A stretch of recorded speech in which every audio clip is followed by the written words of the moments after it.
Every single year since 2020, I've created a map containing the book covers for all the books I read that year. It is now far too long into 2024, and I realized I haven't made my map for last year. So that is what I'm going to be doing right now. In 2024, I read 27 books, and I found my new favorite book of all time. So now let's go and put all of those book covers on this map. Funnily enough, the first book I read in 2023 was not a fiction book, and it actually became one of my favorite books of the entire year and kind of forever, and that is The Case for Christ by Lee Strobel. This book was straight up 5 out of 5 star reads for me. It follows the journey that the author Lee Strobel took in coming to faith. He was a journalist, I think, for criminal courts, and so he approached learning about Jesus and the validity of Jesus's existence and his claims, like being God. Like, that's a pretty big claim, and he did so through this book by applying his journalist skills. Highly recommend this book. I think even if you're not Christian, you'd find it pretty interesting. So then, not being a fiction book, I'm going to place it down here. The second book I read in 2023 was another favourite, which was Sadie Starr's Guide to Starting Over. This is a young adult book, and one that I think I would have really loved to have read when I was younger, but I still really enjoyed reading as an adult. It's set in Australia. It is set in Melbourne. It's about Sadie Starr when she moves from Sydney to Melbourne for her dad's job, I think, and she decides to fully start over. She deletes all her social media. She wants to have a brand new fresh start and has to deal with high school drama along the way. I'm not wording it very well. The book is really good, guys. What I really loved about it was kind of how it showcased sort of the ways that feminism can be twisted. It shows how sort of some of the things that could be seen as a good gesture, in this case it was these pink badges that the popular girls wear, that is like a symbol of like women coming together, but it ends up starting to become a bit exclusatory. Yeah, I really enjoyed it. Side note, shout out to Text Publishing, which is the publishing company behind this. I find a lot of their books always really work well for me. Being set in Melbourne, let's try and match up where Melbourne is exactly. Down here, just above Tasmania. So it's there-ish. Then I like to select a colour, got my line here. I'm just going to draw that to the book cover. Nice. The third book I read in 2023 was These Violent Delights by Chloe Gong. Excuse the pixelated cover. Since they get shrunk down so much, I'm not super worried. It's set in an alternative world in Shanghai, China, about rivaling gangs. It's a Romeo and Juliet retelling, except 1920s between the Scarlet Gang, which is a Chinese gang, and the White Flowers. I was about to say White Lotus. That's Avatar: Last Airbender. The White Flowers, which are a Russian gang. It's got everything you could want in a young adult story. You could tell that Chloe Gong was on Tumblr when she was in middle school. It's very much a Gen Z book, and one of those type of books where every single character has heaps of knives hidden somewhere. So let's see, Shanghai. So bring it over here. Okay, it's kind of in line with Japan there. There's 2 rivets there. Okay, we're gonna put it around the top rivet and hope that that's correct. And draw a line. There we go. So then, surprisingly enough, the next book I read was not the sequel. I actually read The New Girl by Jessie Q. Sutanto. She's the author of Dial A for Aunties, which is also a book I really loved. It is laugh out loud funny. I think my mum and I both laughed out loud at an incident in the first few chapters. I listened to this one as an audiobook while doing my honours pieces. I had to spend what ended up being 7 hours drawing lines on a picture for science, so this was a really good audiobook to listen to. I think perhaps I wouldn't have enjoyed it so much if I was reading it, but I think listening to it made it a much more enjoyable experience. For this one, I ran into the struggle I always have every single year where I don't know exactly where the book was set, and because it was a library loan, I can't go back and find out right now. But when I googled it, it said the West Coast, so we're gonna go off that and draw a miscellaneous line to the West Coast. The next book I read was actually the first time I have received a book and gotten to keep it in return for a review. And that was The Wonderful Thing About Phoenix Rose by Josephine Moon. I really enjoyed this one. It's sort of opened my eyes to what adult fiction for women can be. It's about a high school teacher who is completely burned out with her work and her work environment with completely ununderstanding bosses. She's autistic and she's in her mid-30s. This book kind of explores how that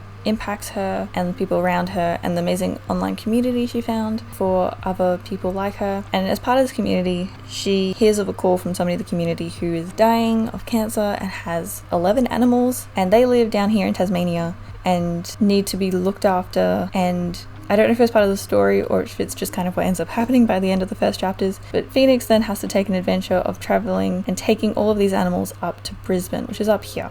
So having to cross the sea and figure out how to journey up here with animals like a dog, horses, I think 2 cats, a bunch of chickens, and she ends up collecting even more animals along the way. Being a road trip, I found it a little bit hard to figure out where to place this, but it starts in Hobart, so I'm going to put it there. I think I know where Hobart is, but we're just going to double check. Okay, I did not know where Hobart was. I was going to put it over here. Never mind, Hobart's down there. Let's line it up to the flower. Nice. The next book I read was The Sun is Also a Star. I've had this book on my shelf for ages, but I ended up listening to the audiobook instead. I just never could get into the physical book, but the audiobook was pretty easy to get through on double speed. I think I may have listened to it while continuing on the work that I'd started for my honours thesis while listening to The New Girl. This one, it's about 2 characters that meet in New York, and the main female character, it being a romance, the main female character has just found out her family is going to be deported and she's trying to find a way to stay. In the process meets this guy. They end up having a bit of an adventure on their day while also trying to figure out how to make sure that she doesn't get deported. There's also a movie, which I think is the main reason I kept the book around even though I couldn't get into the physical one. Okay, now we're off to New York. Oh gosh, the US is just such a wonky piece of land. There we go. The next book I read was finally the sequel to These Violent Delights, Our Violent Ends. Why? I can't open it. Okay, we're gonna have to do the hacky way. It doesn't like the file type. So let's take a screenshot. Our Violent Ends is the sequel to These Violent Delights. Features all of the same characters. Chloe Gong has said that she originally wrote this as one book, which then got divided and expanded into 2 stories. Does that look okay? Yeah, that'll be fine. The next book I read in 2023 returns us back to Australia with Two Can Play That Game by Leanne Young. This is a sort of enemies, rivals to lovers story. It's young adult, it's contemporary, it's a lot of fun. If you are a fan of video games, you will love this book. If you're not a fan of video games, you'll still enjoy this book. It features women in STEM because the main character, Sam, really loves video games and is trying to create her own game, get it into a sort of dev showcase where she will hopefully get somebody to publish a game. One of the ways to be a wildcard entry into this is to be one of the first to buy, I think, a video game in stores, and she ends up going, and her and the other guy end up reaching for it at the same time. He ends up snatching it out of her hands, and they decide, and by decide I mean figured out after a little bit of blackmailing, the 2 of them will compete across 5 different games, and whoever wins the most games gets to keep the ticket, gets to keep the wildcard entry. At least that is from my memory. If you want the real stories, go look them up on Goodreads. But yeah, something I love about the story is it takes place in Brisbane. Let's zoom out a little bit. Can I see... Is it Bribey Island? Nope, they don't include any of the islands. Okay, we're gonna put Brisbane here. Oh man, this is so satisfying. Next up, we are traveling over to England with the Atlas 6. This book became famous on TikTok. It's an adult science fiction. 6 of these people around the world are chosen each year to go and train in this library place. It's big dark academia vibes. They each have different powers, except 2 of them have sort of these physics abilities. They're physicists. 5 of them will be there at the end of the year because there'll be some kind of competition which will eliminate somebody. Not describing this very well. It's the start of a trilogy. I think I've got a bookmark halfway through the 2nd book. I need to finish it because the 3rd one I think may have just come out actually. This one I didn't quite Google, so I hope I'm not wrong, that I think this one takes place in London. Nice. One of the reasons I started mapping all the books I read in a year is because in 2020 I felt like all the books I read were American and I was really missing out on the local Australian stories being published. So by doing this, it helped me focus on making sure I was reading more geographically diversely. We are going back to Australia with, drumroll please, my favourite book of 2023, Every Version of You by Grace Chan.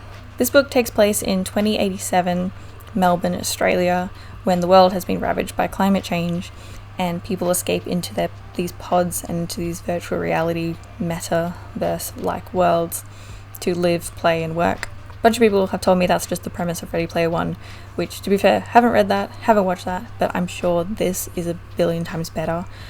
This book made me think. Every single line is written so well. Grace Chan's background is in short story writing, so it makes complete sense that this book was written so very well. It made me think so much about, not so much like what makes us human, because being Christian, I feel like I already know the answer to that. It's that we're made in the image of God, and that there is something special about us, and there's something special about you who is listening. It did make me think a little bit about how other people see that. The book deals with what would happen if you had the ability to upload your mind to this virtual reality world and completely do away with your physical body. Would you do that? Would you leave behind the physical world to go and live in the virtual one? And then what do you do if people in your life who you really care about, in this case the main character Tao Yi, her mother, what if they stay behind and don't want to come with?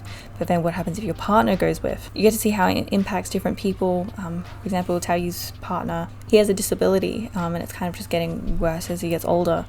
So going into a virtual world like this gets completely rid of that disability. It's a bit of a attempt at heaven for him. Since this book takes place in Melbourne as well, let's go ahead and put it down here. Also in real life, the white text on this cover is holographic, which is so pretty. Next book I read was kind of in anticipation of a TV show, which I actually haven't watched yet. But the book was The Summer I Turned Pretty by Jenny Han. This book was a fun read. I got it through the library as an ebook. I think it definitely skews a little bit more towards the young side of young adult. I have a feeling the TV show aims a little bit older than the book does. I would like to continue with the series someday, but I just haven't gotten around to it yet. And I've heard the second book is sad. The main character's name is Belly. Yes, that is her real name, or her real nickname. Her brother and her mum go to Cousins Beach every summer, where they meet up with these two boys and their mother, who they've been friends with all their lives. And The Summer I Turned Pretty is sort of a coming of age story about Belly when she's getting older. She's noticing the guys more, the guys are noticing her more. It's a nice little story, and it says in my notes that Cousins Beach is referenced as being near Cape Cod in Massachusetts. Which, yeah, Massachusetts, no idea where that is. Let's find out. Massachusetts is just one of those words I always have to Google how to spell. That's a really weird looking state. But I have to move the sun is also a star down. The Maritime Pretty can go up here, and we can draw a line. Not a huge fan of that colour, but that's okay. Next book I read takes us back to China with Fair Lady Fortune by Chloe Gong. This is the start of a sequel series to Our Violent Delights and Our Violent Ends. It follows a character from the first duology. It's a couple years later, features some of the same characters. I'm not going to say too much about it. I think you can read it without reading These Violent Delights first. Ooh. The best reading order is to read These Violent Delights first. I think you can have a very different experience if you read Fair Lady Fortune first. I just love the cover, it's so pretty. I absolutely flew through this book. I think I liked it more than the original trilogy when I read it, which is kind of crazy because I really did enjoy this book. This one is a little bit more of like an espionage, spy thriller, still science fiction-y. The trope for the main two love interests is fake marriage. So this next book I read was The Other Black Girl. This is now actually a Disney Plus TV show, which I didn't know was being made until I got an ad for it a little while ago. This book is about the main character who works in the publishing industry. She's black, deals with the microaggressions that she deals with at work and the ways that she's treated differently. It's her watching them respond to race-related topics and then not take her seriously when she voices her concerns about them. But as well as that, it's called The Other Black Girl because another girl starts in the office who is a lot cooler, she's more confident and instantly liked by a lot of people in the office. The main character starts getting these notes on her desk that are really sinister in intention, and that also becomes a plot thread of figuring out who sent her these, why is somebody targeting her, why is someone telling her to leave. We'll say the last 20 pages of this book are the best part of the entire story, but a very interesting read and a book that I found paired really, really well with the next story I read, which again was one of my favorites for the year, and it's by an author that I'm going to an author event for next month, which is Yellowface by Rebecca F. Kuang. She's the author of the Poppy War trilogy and Babel, but Yellowface is the first full book of hers that I've had a chance to read, and it takes place in Washington, DC, according to my notes, so that means we're gonna have to go back to this. Yellowface is again one of my favorite reads of the entire year. I totally recommend it to anyone.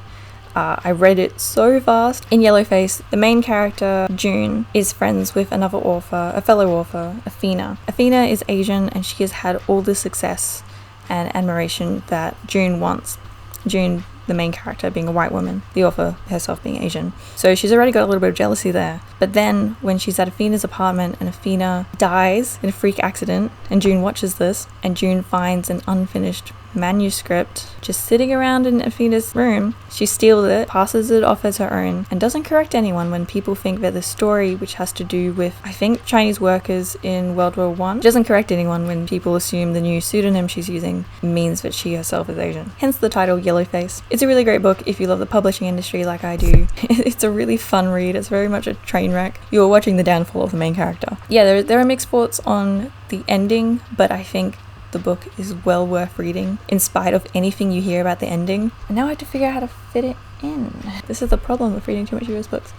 Oh my gosh, I really hope I didn't read any more books set in New York. The next book I read was another Christian nonfiction. And this book is called Woman and God, Hard Questions, Beautiful Truth. Highly recommend for any other women who sort of have tough questions. I say tough, but God can handle them all. What's brilliant about Christianity, you are supposed to ask questions. You are not supposed to figure it out all on your own. You have help, God helps you. But this book does touch on some of the topics that can be more difficult, particularly to do with women. It examines all of those controversial passages you've ever heard, and I highly recommend you read it. The next book I read was set in Singapore, which is a country I don't think I've read a book from before. And this is The Fraud Squad by Kyla Zhao. This was a really fun read. I think it's contemporary adult, but it was super fun. Definitely a good transition book into reading adult books if you read predominantly YA like I did a few years ago. Also, the cover is just super pretty. I loved this cover. In this book, the main character loves high society and high fashion, but she doesn't work in that industry. But when she has an opportunity that comes along from her rich friends and her rich friend's friend, who ends up becoming the love interest, to allow him to transform her into a young socialite, get an invite to this fancy gala at the end of the season or something, which she hopes can kickstart her career in the high fashion editorial industry. Kyla Zhao has another book that just came out at the start of this year called Valley Verified, which is about Silicon Valley. It's about leaving tech fashion related stuff in New York and moving across the states to Silicon Valley and working in the tech sphere there. Being somebody who programs myself, I'm very excited to read that book. So yes, let's line this up with Singapore. I always forget how small Singapore is. The next book I read was another non-fiction. This was Mere Christianity by C.S. Lewis. C.S. Lewis is the guy who wrote Narnia, which again, I still need to read. This is a really great book. It is edited from a series of radio messages that C.S. Lewis did during World War II that offered hope to soldiers and people during those dark times. It really clearly explains the basics of Christianity, not even the basics, like it explains the basics, but then it goes really in depth in a really understandable way about humanity, our nature, what God is like, what Jesus is like, why that's impactful to us 2024 years later. Yeah, really great read. If you've ever considered reading that book, I highly recommend you do. Next book was another non-fiction, and I believe the last non-fiction I read for the year. This was a book I was gifted from a friend. It's called Defying Jihad. The description here is the dramatic true story of a woman who volunteered to kill infidels and then faced death for becoming one. Bit intense if you don't usually read faith-related books. Basically, this author used to be Muslim. She had ties due to where she lived and her family to extremists, and it's about how she became a Christian and how dangerous that was for her in her community and in her country. Isn't really using her real name because it's that dangerous. I think we forget how privileged we are. I can drive around my suburbs and I can see churches with signs that says Jesus loves you or other encouraging things, or just the fact that it's church buildings. There are many places in the world where you can't do that. For the next books, we are going back to the US with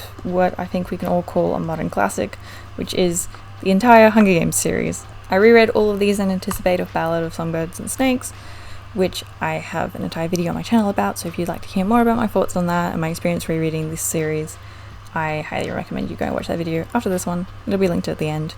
And then we've got the Ballad of Songbirds and Snakes. This one takes place in the capital, which is apparently inspired by the Rocky Mountains, so let's figure out where that is. Oh, do I put it separate or do I join it? I think I'm going to join it. Yeah, we'll just do that. That's close enough. The next book I read was, again, one of my favourite books that I read last year. And again, another book set in Melbourne. We're getting real crowded down here. But that book is Completely Normal and Other Lies by Biffy James. This was such a good book. It deals with grief and friendships and female friendships and young adult boyfriend relationships. It just deals with so much complicated emotions, but it's written so well. We have our main character Stella, who ends up forming a friendship and relationship with a boy called Isaac. Only problem is, Isaac is Grace's boyfriend, and Grace is the most popular girl in school. She's pretty, she's smart, and she's super nice, which is what sucks so much as Stella engages in this relationship with Isaac that Grace doesn't know about. And it gets further complicated by, and this is said literally I think the first line and on the back of the book, it's complicated by Isaac suddenly dying. And nobody in school knew that Stella knew Isaac as well as she did, so she can't publicly grieve like everyone else. And what makes matters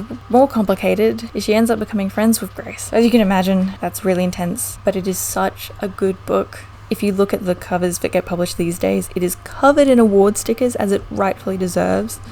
Biffy has written an absolutely amazing book with this. The writing really stands out. It's from Stella's perspective, and if you ever need an example of a book that has like voice, this is 100% the example. I've written in my notes that this takes place in Melbourne. I actually couldn't quite figure out for this book, so I think we're going to put it here. This is actually really fun. I was not expecting to enjoy making this video as much as I am right now. Just crowd Melbourne a little bit more. We're nearing the end of the list, but we've still got a couple more books to go. The next book is another Australian book, and that is Dark Mode. This is an adult psychological thriller. I think this description is pretty good. Once you're online, there's nowhere to hide.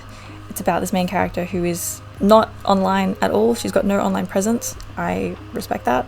She starts seeing weird things, most notably of all that she walks out of her apartment and there is a girl that looks exactly like her dead on the pavement outside her house. And the thing is, this isn't the first girl. There's more murders that start happening, more bodies found. They all look exactly like her. Yeah, it's definitely a bit of a darker book.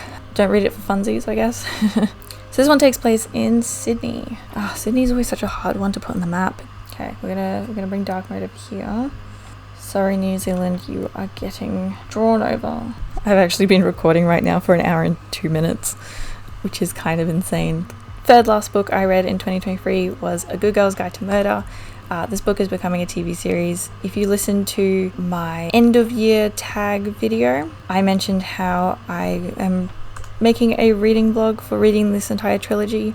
So far I still haven't got into the second book in the trilogy, but this first book was super fun, super enjoyable. The main character, Pip, is a Starr student, and in her town when she was younger, a girl went missing and a boy was found dead, and it's assumed that he killed the girl, and everyone in town treats this boy's remaining family members horribly, but Pip doesn't think that he did it. So she goes off to figure out who did and clear this boy's name, gets the help of this boy's brother. It's just a really good mystery.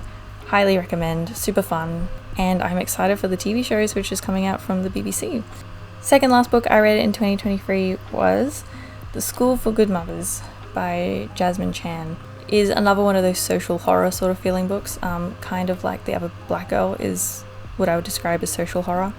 The main character in this book gets caught leaving her daughter unattended, and her daughter was at home crying, and Child Protective Services is called on her, and she can either give up her parental rights or go to this school for good mothers where she learns to be a good mother, and after she's been at the school for 1 year, if she has passed, she will be allowed to have her daughter again. It's dystopian and it feels enough out of reach where you feel comfortable reading it and seeing it as fiction, but there are different elements of it where you're like, oh, I could see this happening. Namely, at this school they get these robot children that kind of look like they're real children to look after. I think this would probably be a really intense book to read if you are a mother or want to be a mother. I think it's definitely one you have to sort of read fast. You might not have the momentum to keep going with it, but yeah, definitely a great read. Okay, final book of the year. The last book I read in 2023 was a library book. I read it on my phone. The book in question is Minor Detail. This book follows two stories. It starts with an Israeli soldier, and you sort of see this unnamed soldier's treatment of some Palestinians they find and a Palestinian girl. Yeah, a bunch of trigger warnings for this, but then you see after that, I think many years later, this female character who is looking into the events that transpired in the first half is trying to piece it all together. I only really understood the book's title once I finished reading it, Minor Detail being that the book is full of all these little minor details and connections between these two stories. Just simple, like, elemental things like water and I think maps and the sand. It's really well done with the details. I was glad to have read it, and then once I read other people's analyses of it, the book made a lot more sense. It's definitely literary fiction. So I've written down the location for this one as being Ramallah. At least I think that is where the story starts. Ramallah in the West Bank. And there we go. And in fact, there we have it. Whew. An hour and 13 minutes later, we now have a map of all the books I read in 2023. Let me know in the comments which of these books you've read, which of them is on your TBR, which of them maybe are on your TBR now. Again, my favourite book of 2023 was Every Version of You by Grace Chan, and I also really enjoyed Completely Normal and Other Lies by Biffy James. From my non-fiction, The Case for Christ is a book that I'm definitely going to be rereading many times. I think I've got a bookmark already through it. I'm now reading The Problem of Pain, which is another book by C.S. Lewis, but also has a matching cover, which is nice. Yeah, I'm excited to see what my map looks like for next year. We're already in 2024, what am I talking about? In 2024, I've definitely got a lot of books set in South Africa on my list, so hopefully I'll read like at least one. As always, a lot of Australian fiction. I'd like to read something set in New Zealand, that'd be great. More books set in Asia would also be great, as well as everywhere else in Africa, and I don't think I've ever read a book set in South America, so that is definitely on my list as well. And with that, thank you very much for watching. Feel free to give a like, subscribe, comment, and I will see you in the next video. Now let's make sure I save this audio correctly.